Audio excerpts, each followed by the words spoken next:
نعمتیں اللہ نے جتنی عطا فرمائی ہے نا ہمیں، ہم ان کا شمار نہیں کر سکتے، لیکن شکوہ نہیں ہمارا ختم ہوتا۔ آپ کسی بندے کو ٹٹول کے پوچھیں، اگر آپ کو مل گیا تو میری بھی ملاقات کرائیے گا، اس سے آپ پوچھیں کہ تو فول راضی ہے، وہ کہے گا نہیں میں راضی نہیں، ابھی نہیں، ابھی اور چاہیے۔ عالم مزید کی دوڑ ہے۔ بڑی نعمتیں اللہ نے دے دی، بڑا کچھ نہ فرماتا تم گن سکتے۔ اور یہاں امام قرطبی رحمۃ اللہ نے لکھا ہے کہ تخصیص نہیں اللہ نے کی کہ یہ نعمتیں صرف امیر پہ کی ہیں، غریب پہ نہیں کی۔ اگر امیر نعمتیں نہیں نہ گن سکتا تو گن غریب بھی نہیں سکتا۔ اگر گورا اللہ کی نعمتیں نہیں گن سکتا تو کالا بھی نہیں گن سکتا۔ اگر مسلمان اللہ کی نعمتیں نہیں نہ گن سکتا تو گن کافر بھی نہیں سکتا۔ اللہ کی نعمتیں شمار کی جا سکتی، لیکن ہمارا شکوہ ہی ختم نہیں ہوتا۔ ایک بی بی ہے، ایک بہن ہے ہماری، ہمارے محلے کی، کبھی کبھی مجھے روکتی ہیں تو رو پڑتی ہیں۔ مجھے کہتے ہیں حضرت جی 13 سال ہو گئے شادی کو، اولاد کوئی نہیں، دعا کرو اللہ مجھے ایک بیٹی عطا کر دے، کوئی بیٹی دے دے، میں بھی کبھی اس پہ کھلونا بنا لوں۔ رو پڑتی ہے وہ بی بی، اور اس کو میں تسلی دیتا ہوں، لیکن کئی مرتبہ آگے گزرتا ہوں تو میں خود رو پڑتا ہوں۔ میں کہتا ہوں مولا تو بے نیاز ہے نا، جس کو جو مجبوری مرضی ڈال دے۔ رو پڑتا ہوں، کہتا ہوں دیکھو کیا بات ہے، رات کو جا کے چارپائی پہ لیٹتے ہیں تو بیٹا آ کے دوڑ کے سینے پہ چڑھتا ہے، بیٹی آ کے چڑھتی ہے، تو نعمت نہیں اللہ کی تو اور کیا ہے، قدر کوئی نہیں۔ کہتی ہے آپ دعا کریں کہ مجھے ایک کھلونا دے دے، چلو ایک بیٹی دے دے، میرا کھلونا بن جائے۔ اور پھر ایک بڑی تلخ حقیقت سے میری اس بہن نے ایک دن مجھے آگاہ کیا، کہنے لگی حضرت جی سمجھدار بھی ہوں، گھر کے سارے کام بھی کرتی ہوں، سارا کچھ ہے، لیکن میری گود خشک ہے نا تو میری قدر بھی کوئی نہیں مجھے پوچھتا۔ تو یہ کتنی بڑی نعمت ہے، کتنی بڑی نعمت ہے۔ کہتی ہے گود خشک ہے میری تو کوئی پوچھنے والا نہیں، ساس سسر سارے میری طرف ترچھی نظروں سے دیکھتے ہیں۔ آپ اللہ کی بارگاہ میں عرض کریں نا ایک پھول میرے آنگن میں بھی کھلا دے۔ دوستو نعمت نہیں اولاد بہت بڑی، ان قسم اللہ کی قدر کوئی نہیں، ہم جھکتے ہی نہیں۔ اگر اللہ دے دے تو ہم کہتے ہیں ہم نے مسٹر بنانا ہے، جینٹل مین بنانا ہے، اس کو لا کے کھڑا ہی نہیں کرتے مسجد میں۔ ہمیں شوق ہی کوئی نہیں کہ وہ اللہ سیکھ جائے۔ میرے عزیزو یاد رکھو اللہ کی نعمتیں، رب کریم کا کرم، اللہ جو نعمت بھی۔ حضرت باجید بستامی رحمۃ اللہ علیہ فرماتے ہیں مسجد میں ایک شخص بیٹھا تھا تو مجھے کہنے لگا حضرت جی اللہ نے ساری دنیا کو دیا ہے، میں 5 وقت ننگے پیر نماز پڑھنے آتا ہوں، پہننے کو جوتا نہیں، پاؤں میرے جل جاتے ہیں، ایک جوتا نہیں مجھے دے سکتا تھا؟ حضرت باجید بستامی فرماتے ہیں میں نے اس کا بازو پکڑا، ساتھ والے گھر میں لے گیا، وہاں ایک ایسا شخص بیٹھا تھا جس کے دونوں پیر ہی کوئی نہیں تھے۔ میں نے کہا آپ بتانا اس کا کیا علاج ہے، اس کو کیا کہوں، اس کو کیا کہوں؟ تو کہتا ہے جوتا کوئی نہیں، اس کے پاس پیر ہی کوئی نہیں، بے پرواہی ویک سجن دی جتھے کسے دی پیش نہ جاوے، تاجاں والے در در رولے تے منگتے ہیں تخت بٹھا دے۔ کیسے تو اللہ ہمارا حال کیا ہے؟ ذرا سی بات کو شکوا۔ عائشہ صدیقہ رضی اللہ تعالیٰ عنہ فرماتی ہیں کہ خشک روٹی کا ٹکڑا زمین میں مٹی میں گر گیا، عزت والے محبوب گھر آئے، عزت کے ساتھ سلام لی، میرے مصطفیٰ کی نظر پڑی تو رسول پاک نے خشک روٹی کا ٹکڑا مٹی سے اٹھایا، حضور نے اس کو جھاڑا، پانی سے دھویا، نرم و نازک دان تھے میرے نبی چبا گئے، پانی پی لیا۔ سجدہ فرماتی ہیں اسے پی کے صاف کر کے کھا کے میرے رسول نے ایک جملہ کہا جو مجھے قبر کی دیوار تک بھول نہیں سکتا۔ میرے حبیب نے کہا عائشہ اس روٹی کی قدر کرو، یہ رزق جس کے گھر سے ناراض ہو جاتا ہے دوبارہ پلٹ کے آتا نہیں، جس گھر سے ناراض ہو جاتا دوبارہ وہاں لوٹ کے آتا نہیں، اس کی قدر کرو، اس کا خیال کرو۔ آج اگر اللہ نے نعمتیں کچھ چھین لی ہیں تو تم نے خود آگ لگائی ہے چمن میں اپنے۔ بے سبب گردشی ایام کو الزام نہ دو، تم نے خود نور کا ظلمت سے کیا ہے سودا، کر کے توہین سحر شام کو الزام نہ دو۔ ہم اس کی بارگاہ میں جھکے ہی نہیں، اس کا شکر ادا ہی نہیں کیا، شکوے ہی شکوے، شکایتیں ہی شکایتیں، کچھ نہیں ملا، کچھ نہیں بنا، کچھ نہیں ہوا۔ رسول کریم صلی اللہ علیہ وسلم فرماتے ہیں قیامت کے دن ایک بندہ آئے گا جس کی 1400 سال کی عبادت ہوگی۔ کتنی؟ اللہ فرشتوں سے کہیں گے اس کو میرے فضل سے جنت میں لے جاؤ، میرے۔ وہ کہے گا یا اللہ 1400 سال فرما برداری کی، میں نے گناہ ہی کوئی نہیں کیا، تو یہ تو میرے اعمال کا نتیجہ ہے۔ اللہ فرمائیں گے بالکل ٹھیک ہے، ٹھیک ہے، موازنہ کر لیتے ہیں۔ رب کریم اس کو فرمائیں گے فرشتوں کو کہ جو میں نے اس کو نعمتیں دی ہیں نا، ان نعمتوں کا وزن کرو اور اس کے عملوں کا وزن کرو، پھر حساب کر کے اس کو جنت ملتی ہے یا دوزخ ملتی ہے دے دو۔ نبی کریم علیہ السلام فرماتے ہیں الٹی آنکھ ایک پلڑے میں، 1400 سال کی عبادت دوسرے پلڑے میں، آنکھ کی نعمت کا وزن زیادہ ہو گیا۔ فرشتے کہنے لگے یا اللہ یہ تو 1400 سال میں الٹی آنکھ کا شکر ادا نہیں کر سکا، 1400 سال میں ایک آنکھ کی پتلی کا شکر ادا۔ اللہ فرماتے چلو اٹھاؤ اس کو میرے عدل سے جہنم میں پھینک دو۔ ایک نعمت کا بھی شکر نہیں ادا کر کے آیا، اتنی لمبی عمر دی تھی، ایک نعمت کا بھی اس کو احساس کر، پکڑو پھینکو اس کو دوزخ میں۔ میرے حبیب پاک فرماتے ہیں چیخے گا، کہے گا مولا غلطی ہو گئی، بس تم اپنے فضل سے جنت میں بھیج دے۔ عدل کریں تے تھر تھر کمبڑ اونچیاں شاناں والے، فضل کریں تے بخشے جاون میرے جے منہ کالے۔ عزیزو ایک نعمت کا شکر ادا نہیں کر سکتے، ساری رات سجدے میں، ہمارے پاس ٹائم ہی کوئی نہیں۔ لیکن وہ فرماتا ہے کہ اے میرے حبیب نبی عبادی انی انا الغفور الرحیم، سونے محبوب میرے بندوں کو بتا دے کہ میں تو بڑا ہی بخشنے والا اور بڑا ہی مہربان ہوں، میں مہربانی کرتا ہوں۔ احساس سے نعمت پیدا کرو دوستو، اپنے دلوں کے اندر احساس کو جگاؤ کہ اللہ تبارک و تعالیٰ اتنا رزق عطا فرماتا، اتنی نعمتوں سے نوازتا ہے، باوجود اس کے اس کی بندگی کا وقت نہیں، اس کی عبادت کا ٹائم نہیں، اس کی بارگاہ میں جھکنے کی فرصت نہیں، ہمارے پاس وہ لمحات ہی نہیں کہ ہم اللہ کو یاد کر لیں۔ عزیزوں باوجود حضرت موسیٰ علیہ السلام نے کہا یا اللہ تھوڑے دن کے لیے نا روٹی تقسیم کرنے کی ڈیوٹی میری لگا۔ اللہ نے فرمایا موسیٰ میرا کام ہے مجھے ہی کرنے دے، لیکن نبی پیارے ہوتے ہیں نا اللہ کو، کبھی کبھی ناز میں آ جاتے ہیں، اللہ مان جاتا ہے۔ حضرت موسیٰ کہنے لگے نہیں یا اللہ چند دنوں کے لیے صحیح۔ اللہ نے فرمایا ایک ہفتے کے لیے تجھے دے دیتے ہیں، تو تقسیم کر، اگر ہفتہ تجھ سے چل گیا تو پھر ٹھیک ہے چلانا۔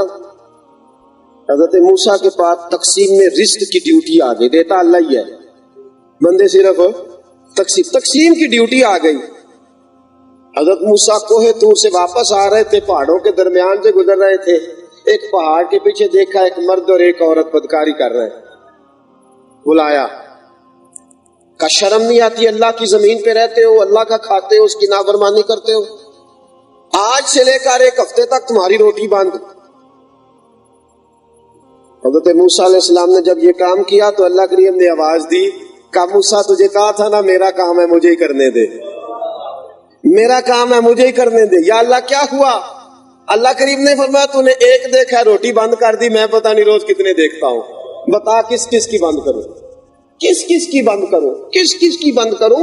ایک دیکھا تو نے کہا بند، روز کتنے دیکھتا ہوں، کیا کچھ کرتے ہیں میرا انکار کرتے ہیں، میرے ہونے کے منکر ہیں، لیکن میں نے وعدہ کیا ہے میں رات کو سب کو روٹی دے کے ان کو آرام کی نیند سلاتا ہوں۔ میرے دوست تو اللہ کی نعمتوں کا احساس کر، اگر تجھے آنکھ دی ہے تو کسی اندھے سے ملاقات کر، اس سے پوچھ، وہ کہتا ہے ماں بڑی پیاری ہے، بیٹی بڑی پیاری ہے، بیٹا بڑا پیارا ہے، بھائی بڑی محبت کرتا ہے، لیکن کیا کروں ایک بار بھی زندگی میں آنکھ بھر کے اپنے ابا جی کو دیکھ نہیں سکا۔ اپنی ماں کے چہرے کی زیارت نہیں کر سکا. کبھی پوچھ اس سے جو گنگا ہے، اس کا بڑا دل کرتا ہے کہ وہ آواز دے کہ بیٹا ادھر آؤ میری بات سنو. اس کا دل کرتا ہے وہ کہے کہ بیٹا تو مجھے بڑا پیارا لگتا ہے. اس کا دل کرتا ہے وہ کہے اپنی بیوی سے کہ تو میری بڑی خدمت کرتی ہے. اس کا دل کرتا ہے کہ وہ کہے ابا جی چلے گئے تو مجھے بڑے یاد آتے ہیں. وہ اپنے دل کے جذبات کا اظہار اپنی زبان سے کرنا چاہتا ہے، پر اس کے پاس زبان کوئی نہیں. وہ کیسے احساس کرے؟ ایک زبان کی نعمت اللہ نے اس سے لے لی ہے. عزیزو، جب گھر میں بچے چہکتے مہکتے ہیں تو ایک سکون کی آواز ہوتی ہے انسان کے لیے، لیکن جس کے کان ہی کوئی نہیں، وہ یہ سکون کہاں سے لے گا؟ وَإِن تَعُدُّ نِعْمَتَ اللَّهِ لَا تُحْصُوهَا. فرمایا تم میری نعمتوں کا شمار کر سکتے تم ان کو؟ اور پھر جو بات میں خاص طور پہ میں نے عرض کی کہ یہ بلا محنت کی نعمتیں ہیں، بغیر طلب کی. اگر آپ کہیں نا کہ آپ نے یہ ساری محنت کر کے اکٹھی کی ہے، تو یہ محنت کر کے اکٹھی نہیں ہوگی، یہ اللہ نے بن مانگے آپ کو عطا فرمائی. تو صبح قیامت کے حساب کی بات تو حضور نے بیان فرمائی. تو نعمتیں کھائے جاتا اور تو نے کبھی سوچا نہیں کہ جب اللہ حساب مانگے گا، کبھی ابا جی حساب مانگ لے تو مصیبت بن جاتی، کبھی منشی صاحب سے مالک صاحب حساب مانگ لے تو مصیبت بن جاتی. تو جب اللہ حساب مانگ لے جس کے سامنے چھپ بھی نہیں سکتا بندہ، شکوے ہی شکوے ہیں، گلے ہی گلے ہیں، تو بتا ایک نعمت کا بھی شکر ادا کیا ہے آج تک؟ کیسے حساب دینا؟ اور میرے نبی پاک علیہ السلام نے فرمایا، ترمذی کی حدیث ہے، حضور نے فرمایا جس کو اللہ نے 4 بندوں میں عزت عطا فرمائی ہے، اس سے قیامت کے دن اللہ اس کی عزت کے بارے میں سوال پوچھے گا کہ وَلِلَّهِ الْعِزَّةُ وَلِرَسُولِهِ وَلِلْمُؤْمِنِينَ وَتُعِزُّ مَن تَشَاءُ وَتُذِلُّ مَن تَشَاءُ. میں نے تجھے عزت دی تھی، تو بتانا لوگوں کی عقیدتوں کا تو نے کیا حال کیا تھا؟ جو لوگ تجھے عزت کی نظر سے دیکھتے تھے، تیرا ان کے ساتھ رویہ کیا تھا؟ تو متکبر ہو گیا. اللہ عزتوں کے بارے میں قیامت میں سوال کرے گا. رب کریم وجاہتوں کے بعد، یہاں تک کہ حضور نے فرمایا اگر اللہ نے حسن دیا ہے تو اللہ پوچھے گا رنگ گورا تیرا بنایا تھا، تو نے کتنا شکر ادا کیا؟ بیٹوں کے بارے میں پوچھے گا، بیٹیوں کے بارے میں پوچھے گا، ازواج کے بارے میں پوچھے گا، مال کے بارے میں پوچھے گا، وہ حساب پوچھے گا، ہمیں حساب دینا. میرے نبی پاک صلی اللہ علیہ وسلم نے فرمایا اللہ کو حساب دینا ہی پڑے گا. حضرت عمر فاروق کا جب انتقال ہوا تھا تو 14 دینار قرضہ تھا. یہ بادشاہ وقت ہے اور یہ وہ شخص ہے جس نے 10 سال سے زیادہ عرصہ حکومت بھی کی ہے. کتنا قرضہ تھا؟ بولیے گا 14 دینار. اور آپ نے حضرت علی کو وقت وصال بلا کے کہا علی تو میرا یار ہے، یار اگر میرا بیٹا ادا نہ کر سکا تو دیکھ یاری کا پاس رکھنا. حضرت علی کو جناب علی رو پڑے، کہنے لگے تو دین کا ستون ہے، باتیں کیسے کر رہا؟ حضرت عمر فاروق کی جناب عباس سے دوستی تھی. حضرت عباس رضی اللہ، دونوں کا آپس میں وعدہ تھا کہ جو پہلے دنیا سے جائے گا وہ خواب میں آ کے بتائے گا اس کے ساتھ کیا بیتی. 1 سال پورا گزر گیا. حضرت عباس فرماتے ہیں کہ حضرت عمر کے وصال کو پورا سال گزر گیا، خواب میں نہیں ملے. 1 سال کے بعد خواب میں ملے. وہ شخص جس پہ 14 دینار قرضہ ہے اپنے بیٹے کی جناب علی کی ڈیوٹی لگا کے دنیا سے گئے. سال کے بعد حضرت عباس کو خواب میں ملے تو آنکھیں مال رہے تھے. حضرت عباس نے کہا عمر یہ بھی کوئی یارانہ ہے، سال ہو گیا انتظار کرتے، تو خواب میں نہیں آیا. تو حضرت فاروق اعظم نے کہا یار جو میرے پاس ایک زرہ تھی، کچھ کپڑے تھے اور ایک ٹوٹی چارپائی تھی، ایک مٹکا تھا، 2 پیالے تھے، 1 سال ہو گیا اس کا حساب دے رہا ہوں، آج فارغ ہوا ہوں تو تیرے ساتھ ملاقات کرنے آ گیا ہوں. 1 سال ہو گیا حساب دے، 1 سال لگ گیا حساب دے. اعلیٰ حضرت فرماتے ہیں جس سے اللہ نے حساب پوچھ لیا وہ تو پھنس گیا. اس نے جس سے حساب پوچھ لیا نا کہ حساب دے، وہ پھنس گیا. پھر کیا کرے؟ کہا اس کے نبی کی نعتیں پڑھ کے اللہ سے کہا کرو یا اللہ بغیر حساب ہی معاف کر دے. اس کی نعمتوں کا احساس کر کے شکر ادا کرو دنیا میں، ہم حساب کے قابل نہیں. خدا اعلیٰ حضرت فرماتے ہیں مولا رضا سے تو کیا حساب لے گا، رضا بھی کسی حساب میں ہے، رضا سے تو کیا حساب لے، رضا بھی کسی حساب میں۔ جتنی ناقدری ہے نعمتوں کی اور جتنی ناشکری ہے نعمتوں کی اور جس قدر ناشکری ہے عزتوں کی، جھکتے نہیں۔ اللہ عزت دے تو جھک جاؤ، دولت دے تو جھک جاؤ، اللہ بیٹے کی نعمت دے تو اس کی بارگاہ میں جھک جاؤ۔ جو اس کی بارگاہ میں جھکتا رہے گا اس کی نعمتوں کو دوام رہے گا، اس کی نعمتیں قائم رہیں گی۔ سنو، حضرت ابراہیم ابن ادہم رحمت اللہ علیہ ایک دعوت میں گئے۔ آج جو دعوتوں میں ہم حال کرتے ہیں نا، اتنا سا سالوں تو ہمیں پسند ہی نہیں آتا۔ یہ میری آپ کی، ہم سارے آپس میں ہے نا بات کر رہا ہوں، ہم کوشش کریں گے کہ 2 پلیٹیں سالن ایک پلیٹ میں آ جائے، سارا ہم کھا نہیں سکتے۔ یا ہمارا خیال یہ ہوتا ہے کہ اس کے بعد ملے گا نہیں، یا ہمارا خیال ہوتا ہے کہ معاذ اللہ اس کے بعد میں زندہ نہیں رہوں گا آخری کھانا۔ بے قدری اللہ کی نعمت کو، کچھ گرایا، کچھ پھینکا، کچھ ادھر کچھ ادھر۔ میں نے آپ کو حدیث سنائی کہ نبی پاک نے فرمایا جس خاندان سے رزق ناراض ہو جاتا، جس گھر سے روزی ناراض ہو جاتی ہے، دوبارہ پلٹ کے نہیں آتی۔ نبی پاک نے حضرت عائشہ سے فرمایا قدر۔ حضرت ابراہیم ابن ادہم کو ایک شخص نے کھانے کی دعوت دی، دعوت قبول کرنا سنت ہے۔ جناب ابراہیم ابن ادہم رحمت اللہ تعالی علیہ نے دعوت کو قبول کر لیا۔ کھانے میں پہنچے تو شہر کے بڑے بڑے معزز لوگ کھانا کھا رہے تھے۔ آپ نے ایک خشک روٹی کا ٹکڑا اٹھایا، اس کو پکڑا، اپنے ہاتھوں کے ساتھ ملا، پانی کے گلاس میں ڈالا، پی گئے۔ الحمدللہ، اللہ کا شکر ادا کیا، ایک طرف ہو گئے، لوگ کھانا کھاتے رہے۔